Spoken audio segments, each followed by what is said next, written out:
Want to stop your NordVPN subscription from renewing automatically? Here's a quick step-by-step guide to turn off auto-renewal directly from your Nord account. These steps are the same for NordPass, NordLocker, Dedicated IP, and Nord bundles. First, log into your Nord account. Once you're logged in, open the Billing tab.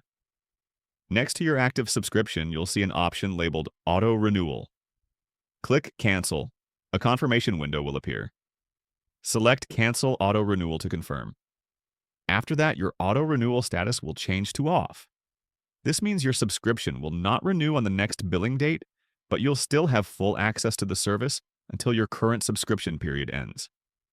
You'll also receive a confirmation email letting you know the cancellation was successful. If you're planning to request a refund, be sure to check NordVPN's refund policy to see if you're eligible. And that's it. Your NordVPN auto renewal is now turned off.